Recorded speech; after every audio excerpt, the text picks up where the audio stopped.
प्यारे बच्चों, कैसे हो आप सब। आज हम पढ़ेंगे हिंदी सारंगी का पाठ नंबर 20 छुपन छुपाई।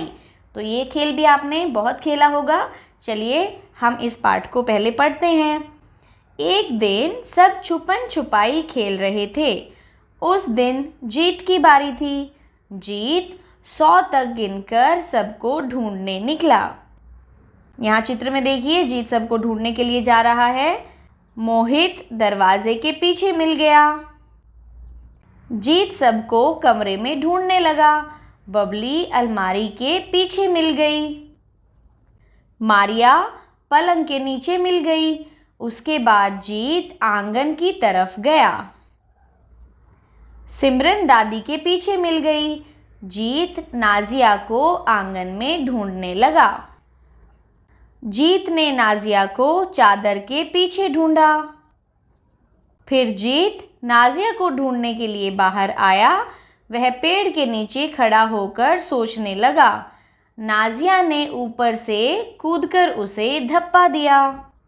जीत दोबारा गिनती गिनने चल दिया तो नाजिया ने जीत को आउट कर दिया। अब उसकी बारी फिर से आ गई। ये पाठ भी लिया गया है बरखा क्रमिक पुस्तक माला NCERT से। अब हम करते हैं इसका अभ्यास। बातचीत के लिए आप अपने घर में कहाँ कहाँ छिप सकते हैं? पर्दे के पीछे, कुर्सी के नीचे, मेज़ के नीचे, दरवाजे के पीछे, है ना। तो ये आप लिखेंगे। अगर खेलते हुए आपको चोट लग जाए तो आप क्या करेंगे? आप अपनी मम्मी या फिर घर में किसी भी सदस्य के पास जाएंगे और चोट पर मरहम लगवाएंगे। अगर आप खेल में हार जाते हैं तो क्या करते हैं? कुछ बच्चे जब खेल में हार जाते हैं तो रोने लग जाते हैं, लेकिन खेल में हारना और जीतना तो चलता रहता है। कभी कभी हम हार जाते हैं तो कभी हम जीत भी जाते हैं। आप बताएंगे आप क्या करते हैं। अब है नीचे दिए गए प्रश्नों के उत्तर अपनी कॉपी में लिखिए। जीत ने कितने बच्चों को ढूंढ लिया? जीत ने 4 बच्चों को ढूंढ लिया। कौन कौन कहाँ मिल गया? तो मोहित दरवाजे के पीछे मिल गया, बबली अलमारी के पीछे, मारिया पलंग के नीचे और सिमरन दादी के पीछे मिल गई। छुपन छुपाई में धप्पा कब बोलते हैं? जब ढूंढने वाला बच्चा किसी को ढूंढ ना पाए और पीछे से कोई उसको हाथ लगा दे तो उसको हम धप्पा बोलते हैं। अब है छुपन छुपाई। यहाँ पर कुछ जानवर दिए गए हैं। कौवा है, हाथी है, सांप है, ये लोमड़ी, चींटी और सारस। तो आपको ये बताना है कौन किसके पीछे छिप सकता है और कैसे। तो चींटी सबसे छोटी है, वो तो सभी के पीछे छिप सकती है ना। और हाथी तो किसी के पीछे छिप ही नहीं सकता। तो जो जिससे छोटा है वो उसके पीछे छिप सकता है। कौन किसी के पीछे नहीं छिप सकता और क्यों? तो सबसे बड़ा हाथी है, वो तो किसी के पीछे नहीं छिप सकता, क्योंकि अगर वो किसी के पीछे छिपेगा तो वो सबको दिख जाएगा।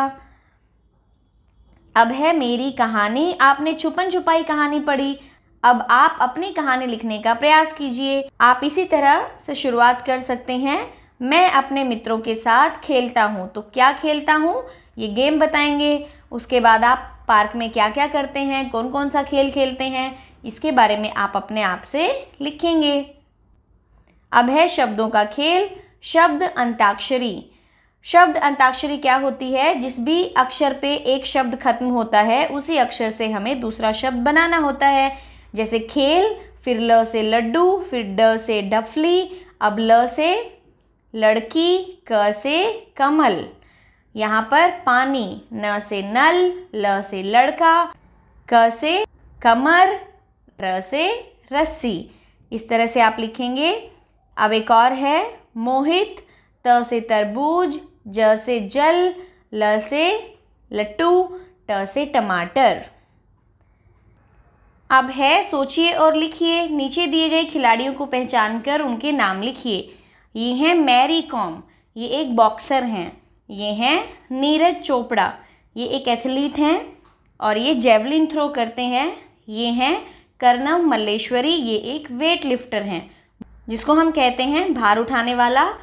तो ये था हमारा पाठ छुपन छुपाई। मिलते हैं अगले पाठ में, तब तक स्वस्थ रहिए, सीखते रहिए।